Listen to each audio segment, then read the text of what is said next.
Terimalah salam di dalam Dharma, Namo Sang Hyang Adi Budaya, Namo Buddhaya, dan salam sejahtera bagi Bapak Ibu saudara sekalian. Seseorang meninggal di kalangan umat Buddha setelah kelahiran berikutnya, itu ada dua pendapat. Yang pertama, seseorang langsung mengalami kelahiran di alam berikutnya. Kelahiran di sini bisa dikatakan juga di tempat lain masuk surga, masuk neraka, atau alam-alam yang lain.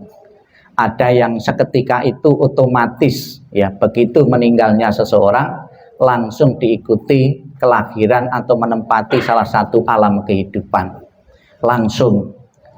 Kemudian ada juga pandangan bahwa seseorang yang meninggal tidak langsung, ada waktu jeda, ada waktu transisi dari setelah meninggal ke alam berikutnya, ada masa jeda, masa transisi. Masa transisinya atau jedanya kurang lebih perlu waktu 49 hari. Apabila selama 49 hari keluarga dan juga yang meninggal itu kurang kebaikannya untuk terlahir di alam bahagia, alam surga, maka kecenderungan seseorang tersebut akan terlahir di alam penderitaan. Namun apabila selama 49 hari sekalipun keluarga yang meninggal itu kurang kebajikannya, namun ada bentuk kepedulian dari keluarga yang masih hidup untuk membantu kelancaran maupun memberikan bekal yang seperlunya untuk kelahiran di alam berikutnya, maka dia pun juga terbantu untuk terlahir di alam bahagia, alam surga. Sudah menjadi cita-cita dan harapan setiap orang hidup di dunia ini sejahtera dan bahagia, kalau mati masuk surga. Saya kira itu menjadi tujuan dan harapan wajar setiap orang di dunia ini, hidup bahagia, mati masuk surga. Maka sudah menjadi kewajiban bagi Bapak Ibu keluarga yang ditinggalkan kurang lebih 49 hari ini, kesempatan bagi keluarga yang ditinggalkan untuk membantu perjalanan arwah, untuk membekali arwah sekiranya bekal yang akan dibawa itu masih belum cukup atau masih kurang, bisa terbantu dengan bantuan keluarga yang ditinggalkan, yaitu dengan cara melakukan pelimpahan jasa atau mudahnya mendoakan ya arwah itu agar terkondisi terlahir di alam bahagia. Yakinlah dengan kekuatan doa dan ketulusan yang diucapkan dari yang masih hidup ini benar-benar bisa membantu dan melapangkan jalan seseorang untuk terlahirnya di alam bahagia.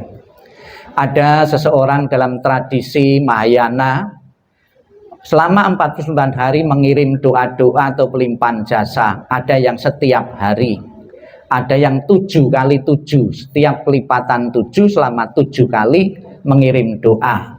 Namun ada juga itu diambil yang terakhirnya 49 hari.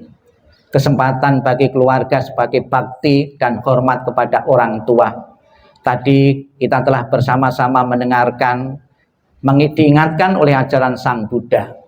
Dikatakan tadi Sang Buddha, sekalipun seseorang berumur 100 tahun kemudian mempunyai anak 80 tahun, seorang ibu, seorang mamah tetap berpikir anaknya yang 80 tahun.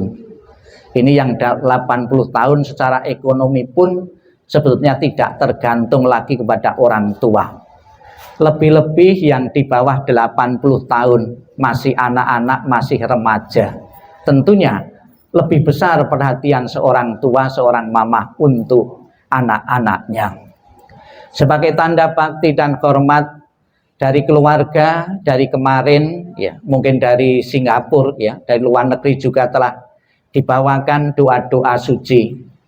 Kemudian akan dilanjutkan dalam beberapa hari ini selama disemayamkan di sini pun juga dibawakan doa-doa. Tadi yang kita baca tadi adalah Sutta Amitabha atau khotbah Sang Buddha tentang Amitabha. Di dalam janjinya atau sumpahnya Buddha Amitabha yang ke-18 mengatakan, barang siapa menyebut namaku, mengulang namaku dengan penuh keyakinan dan berharap untuk terlahir di alam surgaku, maka aku akan menjemput arwah itu dan menempatkan di alam surga sucinya. Saya yakin keyakinan Bapak Ibu sekalian didoakan dengan agama apapun, saya kira mempunyai tujuan yang sama. Di samping itu juga saya yakin sebagai seorang ibu di tengah-tengah keluarga, di tengah-tengah masyarakat, dimanapun juga telah membekali diri dengan kebajikan-kebajikan melalui pikiran, ucapan, dan tindakan. Kebaikan yang dikumpulkan beliaulah yang akan selalu menemani dan menentukan arah kelahiran di alam-alam berikutnya. Keluarga yang ditinggalkan tidak boleh terlalu larut dalam kesedihan. Berpisah dengan orang tua, berpisah dengan seorang mama, seorang ibu, juga pernah terjadi dalam keluarga-keluarga yang lain. Pada mulanya memang sedih sekali, tidak rela kita menerima perpisahan ini. Namun apabila tidak mau berlarut-larut dalam penderitaan karena berpisah dengan orang yang dicintai, sabda Sang Buddha, segeralah bisa menerima hukum kematian ini yang berlaku kepada siapapun tanpa kecuali kepada keluarga kita sendiri.